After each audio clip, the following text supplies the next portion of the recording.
राधे राधे मित्रों। तो मित्रों, आप लोग राधा कृष्ण के अपकमिंग एपिसोड में देखेंगे कि राधा कृष्ण के अपकमिंग एपिसोड में क्या होता है बताने से पहले आप सभी को, आपको और आपके पूरे परिवार को होली की हार्दिक शुभकामनाएं। तो मित्रों, आप लोग इस एपिसोड में देखेंगे कि राधा को महसूस होता है कि कई बार मेरे लिए किसी ने खीर बनाई है और मेरे लिए माखन भी चुराया है, कहीं वो गोपाल ही तो नहीं था।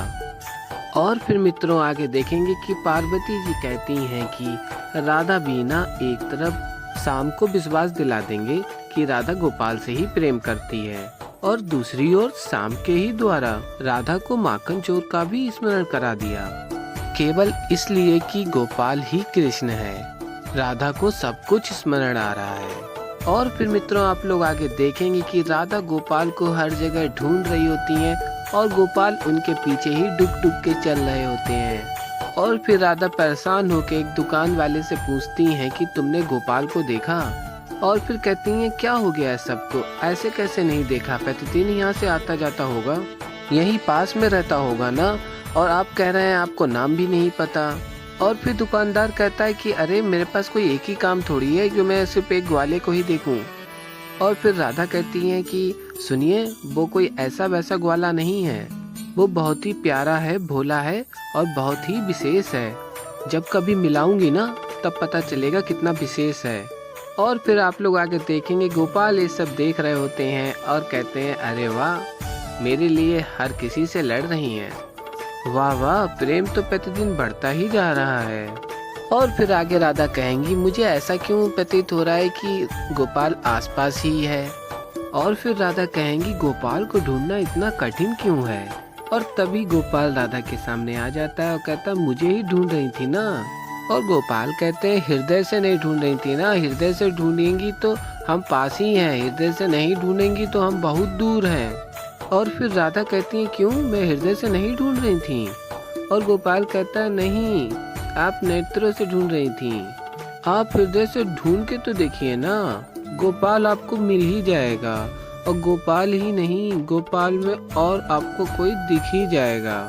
और फिर तभी राधा कहती है कौन। और फिर गोपाल कहते हैं कि उचित समय आने पे सब पता चल जाएगा।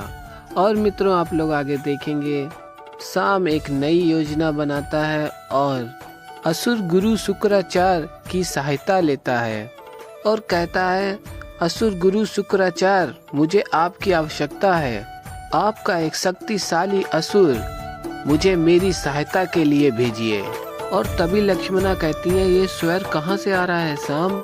और तभी शाम कहता है असुर गुरु शुक्राचार्य ने मेरी पुकार सुन ली, एक शक्तिशाली असुर पाताल लोक से आ रहा है। और फिर मित्रों आप लोग देखेंगे असुर वहां आ जाता है और कहता है किसने जगाया मुझे। और फिर तभी शाम कहता है तुम्हारे गुरु शुक्राचार्य ने मेरी विनती पर। और तभी असुर कहता है आधी नींद से जागा हूँ मैं, भूखा हूँ मैं और क्रोधित भी हूँ, बताओ किसका वध करना है। और तभी शाम कहता है कि एक ग्वाला है गोपाल, बस उसका अंत करना है। और आगे मित्रों आप लोग देखेंगे कि राधा गोपाल से कहती है हाथ पकड़ के कि आज तुम कहीं नहीं जाओगे, मेरे साथ ही रहना है। और तभी गोपाल कहते हैं कि मैं कहीं नहीं जा रहा, सिर्फ चूड़ियों की दुकान पे जा रहे हैं चूड़ियाँ खरीदने। और तभी राधा कहती है मेरे लिए। और गोपाल कहता है नहीं, हमारे लिए, आज से हम चूड़ियाँ पहनेंगे। और फिर गोपाल कहता है आप कैसी बातें करती हैं राधा जी, अब क्या ही कहें।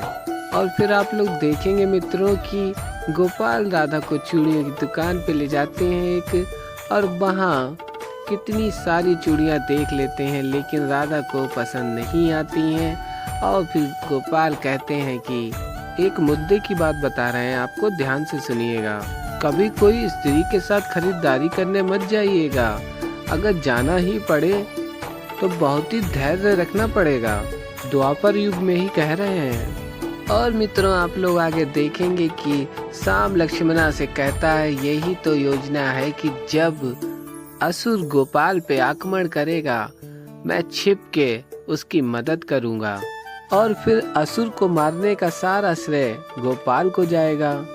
राधा उससे और प्रभावित होगी और गोपाल के लिए उसका प्रेम और बढ़ जाएगा और फिर इसी के साथ श्री राधा और श्री कृष्ण इनका प्रेम और दुर्बल हो जाएगा।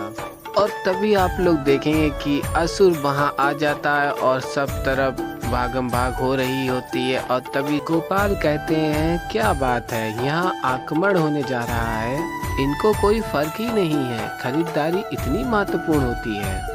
और फिर मित्रों आप लोग देखेंगे कि असुर और गोपाल के बीच युद्ध होता है और गोपाल खूब मजे लेते हैं। असुर बताते हैं राधा को कि अब ये असुर भाग के आएगा और फिर तभी राधा कहती है, भागो यहाँ से, वो मार देगा। लेकिन गोपाल उस असुर को देख के अत्यंत प्रसन्न हो रहे होते हैं। ये देख के असुर और क्रोध में आ जाता है। और फिर शाम और लक्ष्मणा वहाँ आते हैं और शाम मदद के लिए आता है और देखता है कि वहाँ तो कुछ और ही चल रहा है। गोपाल को तो लग रहा मदद की जरूरत ही नहीं है। और फिर लक्ष्मणा कहती हैं, अब ये राक्षस महाशक्ति का आवाहन कर रहा है, अब आपको हस्तक्षेप करना ही होगा। और तभी शाम कहता है कि अभी नहीं लक्ष्मणा, जब आवश्यकता पड़ेगी तब मैं हस्तक्षेप अवश्य करूँगा।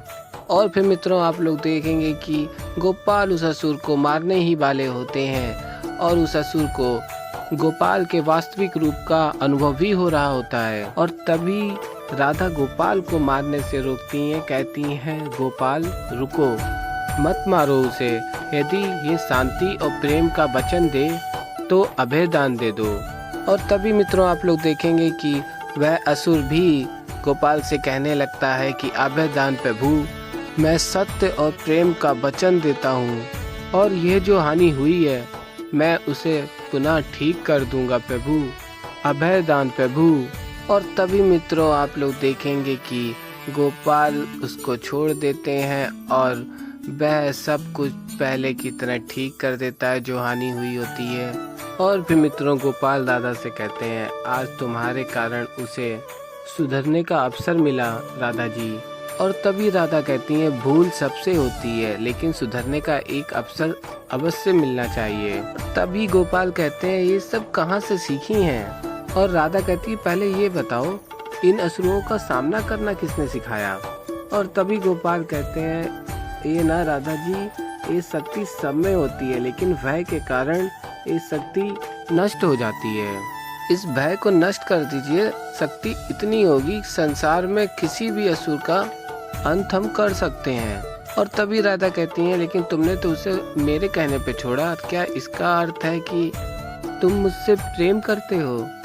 तो मित्रों आप लोग इस एपिसोड में आगे और भी बहुत कुछ देखेंगे। तो अभी के लिए इतना ही। उम्मीद है आप लोगों को हमारी वीडियो पसंद आई होगी। मैं मिलता हूँ जल्दी एक नई वीडियो के साथ, तब तक के लिए राधे राधे।